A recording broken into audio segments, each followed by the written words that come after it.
gach duine agus lá maná, wait, 100 youth, I think. Yeah? Cool. All the women, Neil McGuigan, like, oh no what? Like, you understand me? Especially Lucy, Thomas, Limerick, or Claire, depending on how we feel. Yeah, so we're going to play a set of hornpipes for you now.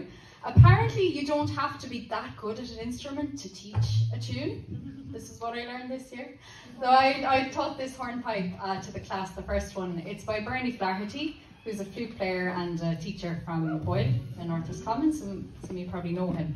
But during the pandemic, they were doing a collection of tunes from composers in Roscommon, and this is one that emerged from Bernie. It was the one that he'd written years ago, but it kind of resurfaced. So through that, it's come about, and we played it, and I think a group from Dublin in the Stitch House Festival learned it as well. So we were getting it going. It's called the Shigore Hornpipe in honour of the place where Bernie lives, the townland.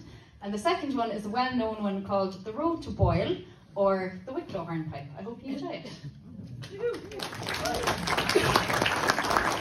it.